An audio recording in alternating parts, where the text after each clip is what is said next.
Fox News Alert, we told you this about 45 minutes ago. Breaking news, Hunter Biden is suing the IRS, accusing the agency's whistleblowers, those two people we saw in front of Congress, of illegally disclosing his private tax information and embarrassing him in the process. The great Sean Hannity is joining us live. Sean, thanks for joining the program. By the way, LJ, I got to give you a warm welcome. This is now LJ and Friends in the Morning. That's right. I've been watching all day. I was watching at 6 a.m. Eastern. So congratulations, LJ. Great to have you in the morning. Who left their alarm on that you were up at 6 o'clock? I don't know. I sleep so well, Steve. Yeah, no kidding. We all do. Sean, that was Brian, actually, Sean. That was Brian. You know, Sean, you and I were talking about the name of the show, and you said LJ and Friends. No. You know, Brian, it used to be, his radio show was Brian Kilmeade and Friends. Oh, that's right. It was Kilmeade and Friends. That's He right. got I rid of the do friends, remember. though. Got rid of Friends. Now he has no friends, so I guess it's the Brian Kilmeade show. It was a court order. So, Sean, what do you make of this? Hunter Biden, it looks like they're fighting back, angry that the House Republicans have been investigating, and now essentially his lawyers say those whistleblowers who appeared first behind closed doors with Republican investigators, they broke the rules because they disclosed private tax information, and now Hunter Biden's lawyers essentially want their pound of flesh. Well, the one thing Hunter does have going for him, Steve, in this case, in my view, is there's maybe 5 great lawyers in D.C. Hunter has one of them. His name is Abbe Lowell. I'd never underestimate this guy. He's the guy that got off John Edwards and Senator Menendez in New Jersey. He's a serious constitutional lawyer. I would take it seriously. However, if I was the IRS agents, I'd immediately file a countersuit. The one thing I'd be looking for, I would love discovery on Hunter Biden. Love discovery, because that then opens up the entire laptop, you know, and there's so many questions here. When I watch these people in the mob and the media, and they keep saying, there's no evidence. Ken I'm Buck, like, too. There's a plethora of evidence. Republican Ken Buck says that. Right. Well, yeah, Republican Ken Buck. Who cares about Ken Buck? Like him and 3 people.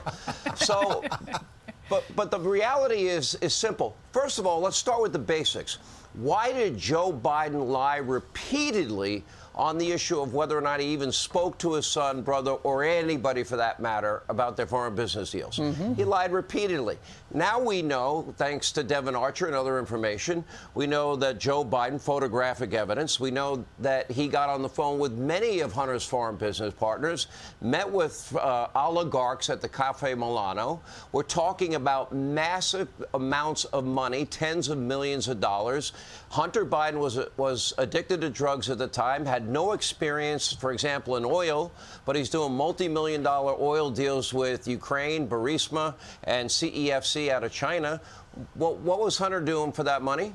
And why did they feel the need to have all these shell corporations, and some 9 of them identified, some 20 plus identified, but 9 Biden family members identified as being recipients of this money? I'd love to know what the grandchildren that apparently got paid, according to James Comer, what did the grandchildren do for that money? I'd like to know what experience they have. So when you start digging down deep, these are not questions that they're going to be able to answer. Now, we're also talking about some of our top geopolitical foes here. And, okay, Hunter's doing business with China after he takes a trip with Daddy and goes to Asia and stops in China, and then he's doing all these business deals in China. It doesn't add up. If you're an addict, usually you're non-functioning. If you don't have experience, why do you get paid millions of dollars? Why did the father lie? Why did the grandchildren get paid? Why do you use shell corporations? So their story's falling apart. If I was these IRS agents, to go back to your original question, I would countersue today and get discovery on Hunter. And we want to know who helped them. I mean, all these shell companies, the average American doesn't know how to funnel money through a shell company. The average senator or vice president doesn't have a multi-million-dollar house on the beach and then another multi-million-dollar house. We went to Chuck Grassley's house in Iowa, and he lives in a very modest home. Yeah, I saw that yesterday. So you bring up a great point, and that is Joe Biden was not living the lifestyle of somebody that spent his entire career in the Senate. No. Chuck Grassley with the family farm looked like a very simple, humble home. Yep. Duplex, and he still works the farm in his spare time. His family runs the farm in their spare time. It was pretty impressive. And by the way, age does not matter. Look at how sharp he is at 90 years of age. So, you know, when you look and you put it all together and you start asking simple, common sense questions, none of it adds up. And if they were so unconcerned about this, Joe Biden went out there yesterday trying to make a little joke about the investigation, then why would you need a war room? And why is the war room sending letters to the media mob saying this is what you ought to be saying? And by the way, they're compliant and complicit anyway. And Sean, here is that moment when Joe Biden doesn't take any questions, no interviews since July, doesn't really have any press conferences that make sense. Here's what here's Good how he luck responded with that. to a shouted question. Listen. Mr. Murphy, what is your response to Republicans opening an impeachment inquiry into you? Right. Doesn't seem worried. Do you think he really Lots of worried? luck. Well, good luck with that. Guess what? They're having a lot of luck. Now, here's the interesting thing. Another development over the weekend was Kevin McCarthy was very clear that Hunter Biden, and I know this from my sources, he will be subpoenaed. Now, if I had to guess, knowing Abbe Lowell as a top attorney, I don't think he's going to let Hunter say a word. No. He probably gave the single worst interview of a 50-year-old man that is even possible when he went on Good Morning America and was asked, well, do you have any experience in energy? No. Any experience in oil? No. Gas? No. Coal? No. Any experience in Ukraine? No. You're perfect. Then they go, why do you think you got paid? And he goes, I don't know. I'm like, maybe because your daddy was the vice president. Now, one other thing here. If you're looking for a quid and a pro and a quo, this was the whole thing about Trump's Ukrainian impeachment. Okay. We now know it was official in October of 2015.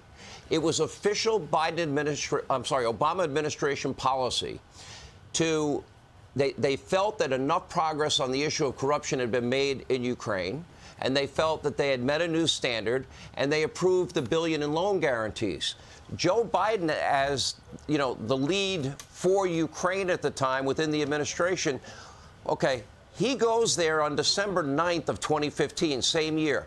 Now, interestingly, 4 or 5 days earlier, I believe on December 5th, he gets on the phone with Hunter and Burisma executives. This is the time when Burisma is desperately in need of D.C. help. We have emails to that effect. Okay, so they have that phone call, Hunter, Burisma executives, they're in Dubai. They call Pops in Washington, D.C. Pops then goes to Ukraine, leverages $1 billion of our dollars to get that prosecutor fired. And people can lie all they want and say, well, everybody wanted him fired. That's not true, because the European Union had decided also that Ukraine had made enough progress on the issue of corruption that warranted more aid and support. So, son of a bee, they fire the guy in 6 hours. Well, what is the result of the actions of Joe Biden by leveraging that money? His son Hunter continues to get paid millions of dollars. Well, that would be a quid pro quo to me. Yeah. There you go. He speaks Latin. He does a big show at night. Sean, thank you very much for getting up so early today with us. Thanks, Sean. And Ducere, it's from the Latin that means education. To bring forth from within, Steve. There's your. It's from your altar boy days. Well, no, actually, my high school days when I went to a seminary, and you had to say you'd think about the priesthood, but in 3 weeks they said everybody should think about it except him. All right. Thank you very much, Sean. We'll see you tonight. Love you guys. LJ, Thank you, congrats, Sean. man. Thanks, brother. I'm Steve Ducey. I'm Brian Kilmeade. And I'm Ainsley Earhart. And click here to subscribe to the Fox News YouTube page to catch our hottest interviews and most compelling analysis.